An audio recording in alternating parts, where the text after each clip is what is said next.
Now, we've spoken a lot recently on downsizing.com.au about rising house prices. Now, rising house prices, of course, are pretty good news if you want to downsize. It means that you can sell your house quickly, get a good price for it, and move into your downsizing community in a pretty rapid rate. Now, there's another part of the equation, of course, and that's if you're renting. And the story is not quite so rosy there because rents have been going up. And on Monday this week, the government made an announcement about its rental assistance program, which seems like pretty ordinary news for renters. And to discuss this further, I'm joined by Ian Yates, who's the CEO of Council on the Ageing. And Ian, welcome to downsizing.com.au.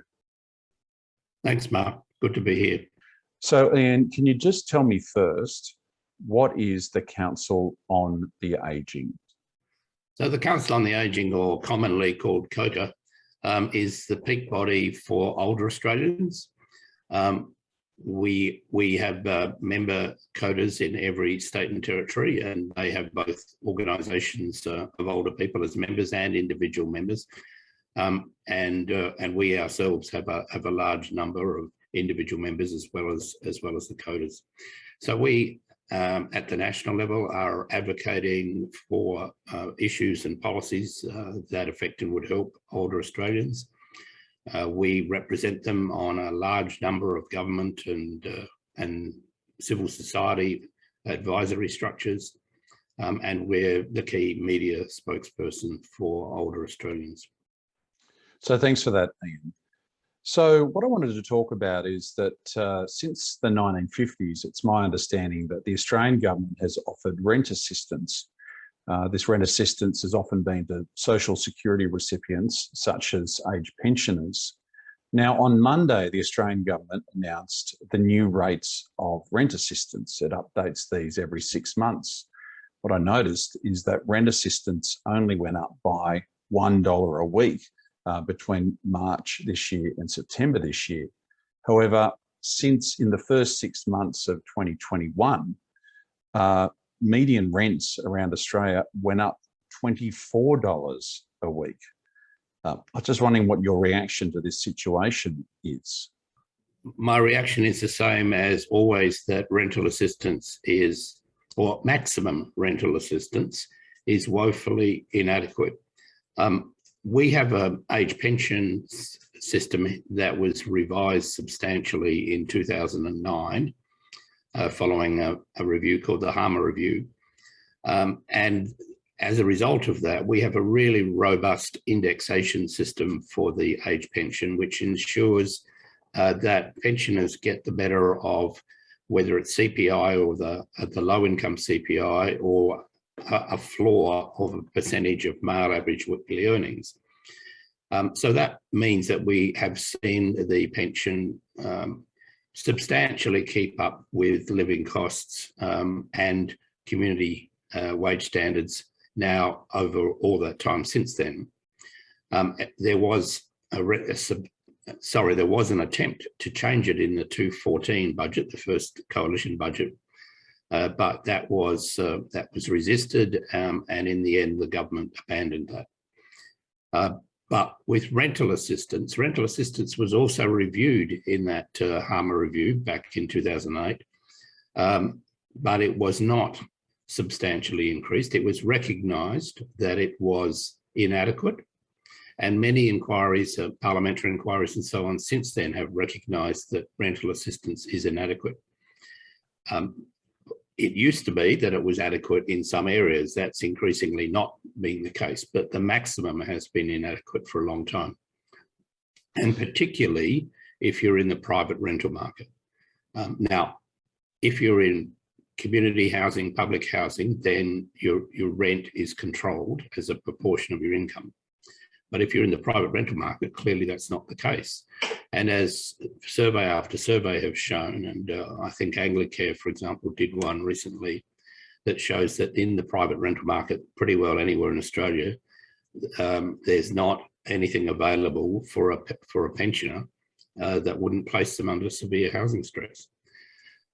We have recommended, based on advice from the Grattan Institute, that pensioners should receive a 40% increase in rental assistance, although that was a kind of let's put it out there and make a claim. We actually thought that was probably not adequate.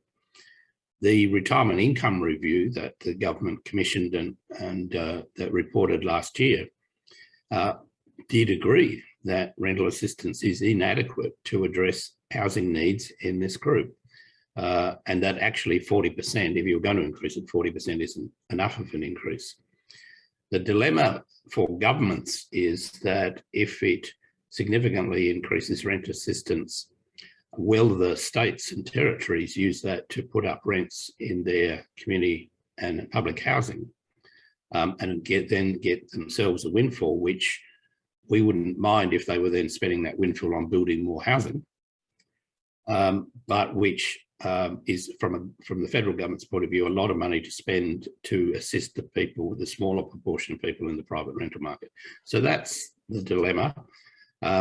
But we still believe that government needs to find a way to increase its support for people in that situation, because it really is now becoming a crisis with the kind of increases in rent that you've just referred to.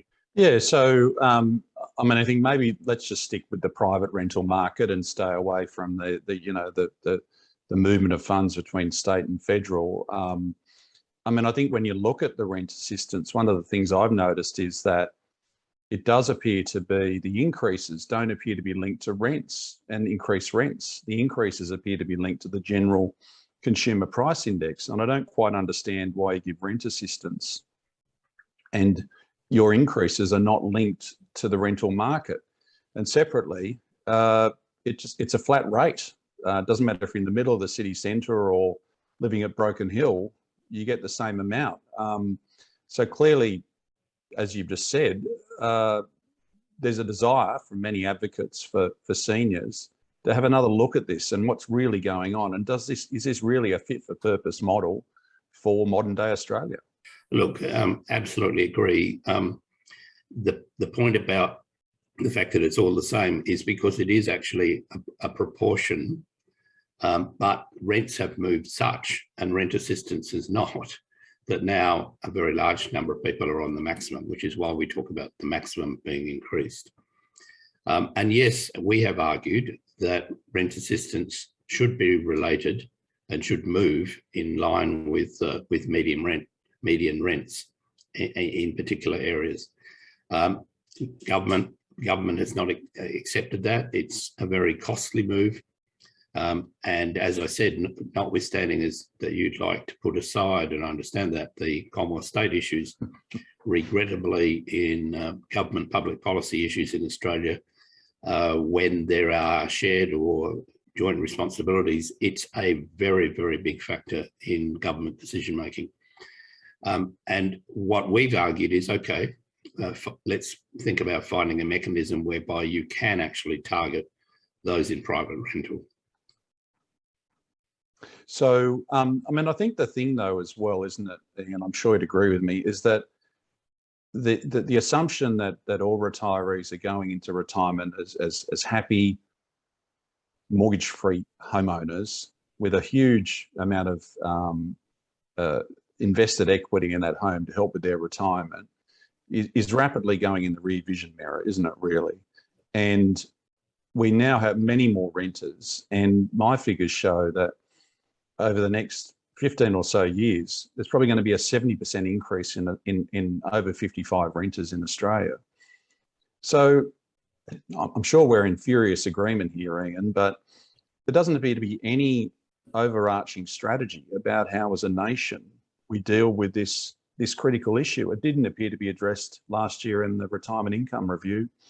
Just seemed to say it was a problem, but there were no real solutions. Do you agree? I mean, I think the retirement income review, which unusually for a government review was actually commissioned not to make recommendations, but to make findings. I think it's made very clear, if you read that review as a whole, that affordable, appropriate, secure housing is an essential component of successful retirement. And indeed, at CODA's National Policy Forum, earlier this year on the review, the keynote speaker, the Treasurer, Josh Frydenberg, emphasised that in his speech. However, you're quite right to then point out that we don't actually have public policies to deal with that. We need a lot more public funding flowing into the provision of social housing, whether it's community housing, public housing, or indeed shared equity housing. There's a lot of models there. We need a lot more of that. And yes, you're also right that we are seeing a trend. We are in a trend of increasing numbers of people actually entering into retirement as renters rather than as full homeowners. Now, it's still true that for the foreseeable future, the vast majority of people will be homeowners, and increasingly more of them will have significant superannuation as well. And that superannuation may also, over time, change the numbers of them who are going into retirement, still having a mortgage, for example. We don't know exactly how that trend is going to run because it's not entirely clear what some of the causes of it are, but it needs a lot more research as a public policy issue. And the fundamental importance of housing in retirement ought to be driving the need for that research and the need for governments, all of them, to come up with a concerted plan to tackle this issue, because it's clear we're going to have this significant group of very vulnerable people. So what's the top of the CODA list to deal with this issue? You've mentioned that you'd like a significant increase in Commonwealth rental assistance. Is it all just about funding? Is it all about money? Is there anything else that can be done to get the private sector to support it? Community housing, those sorts of things, and of course, I know social housing as well is critical too.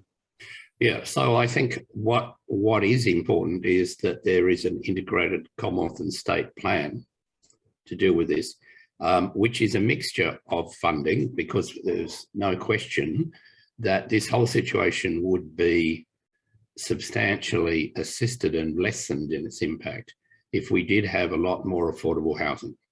And that is a function really of all three levels of government working together to achieve that. And we haven't seen a real effort on that. We would argue, given the nature of Australian political life, that the Commonwealth needs to take a lead in that respect. And that will mean that it needs to put significant funds on the table. But it can use those funds as a lever to get some collaboration and coordination between the states and indeed local government in terms of the cost drivers on housing. But it's also about the overall housing market, because we are, these rental increases are being driven by increases in the overall housing market. And, government's going to have to think about the equity in the fact that those who are homeowners have seen over recent couple of decades and at present really significant increases in their wealth, albeit that it's tied up in the house in which they're living. But although there are many who are also investors in an investment property, they're seeing a significant increase in their wealth, whereas people at the lower end of the income and asset scale are actually going backwards. And the two things are related. So there needs to be a strong sense of vision about this, and a shift in thinking, I think, at the Commonwealth level, but also at state levels. And just a bit of a question without notice, there's a lot of talk, Ian, about build to rent at the moment, which is largely a private sector product, where you produce a new development, and unlike most developments where their individual apartments are sold to the highest bidder, these are held by residential developers to rent on an ongoing basis. They say that the tax measures at the federal level are a disincentive for this model. Do you think build to rent, the concept of permanent rental towers, secure tenure, stable rent increases, is it part of the mix for over 55 renters as well? Absolutely. So, there is not a one magic bullet. It's not build everybody community housing, for example. And the build to rent is an example, I guess, of sharing equity, and for the government to use its money to achieve an outcome without spending the totality of the money needed to build that housing. We did have under the earlier Labor government, we had a National Rental Affordability Scheme, or NRAS, which had some significant problems. But it also indicated that that kind of scheme would work. And we were deeply disappointed that the coalition government threw NRAS out altogether rather than redesigning it to deal with the issues that they, in our view, correctly pointed to, that it was being used for purposes other than what we're talking about today. But yes, I think there's room for that. So what I'm saying is the government can use less money to leverage with the private sector to achieve an outcome for a larger number of people for the same amount of money. Yeah. Well, you also correctly point, and this is at a state and territory level, as I say, it's multi-jurisdictional. In Australia, we need to come to terms with things which some states are creeping towards, like security of tenure. If we compare that to some countries overseas, where security of tenure means that it's not a crisis, that you're not continually in doubt and uncertainty about the fact that you're renting. And those and yes, there are clearly landlord protection issues in all of that too. But those issues, I think, need to be addressed in an Australian context in a way they've never been before. And that may include taxation incentives, for example. If you as a landlord give someone a much longer than normal rental time, and indeed, maybe there are tax incentives for less than the median rent being offered as well. That's another way of government using some revenue or revenue foregone, but not paying out the whole cost of housing. That could be part of the mix of policy solutions here. I must admit, Ian, I can think of about 2 or 3 things straight off the bat that could help. Like the other one could involve people who rent out granny flats at a commercial rent not being exposed to capital gains tax in the family home. You've mentioned shared equity. Strikes me that there's a lot of thinking and a lot of talking in this area. We're facing a rental tsunami in Australia. Whether people like it or not, there are going to be tens, if not hundreds of thousands additional seniors renting over the next few decades. So we may as well plan for it rather than just leaving it up for people to just not plan for it, let's say. Absolutely. So Ian, look, thank you for going through. We can't solve all the problems of the world in a 20-minute conversation, but at least we can give a point of the future. So thank you very much for your short time this week to talk about this issue. Well, thank you for giving it attention, and I urge your listeners to talk about it to their local members, both state and federal, because it's when it starts to appear in their traffic, whether they're phone calls or letters, that's when they start to think, oh, might be an issue here. We better get the hierarchy to take a look at it. Yes, I know that those letters, when they start bouncing around in ministerial offices, I know they have a bit of experience as a public servant, they make a difference. You're absolutely right. Ian Yates, thank you very much for your time. Thank you.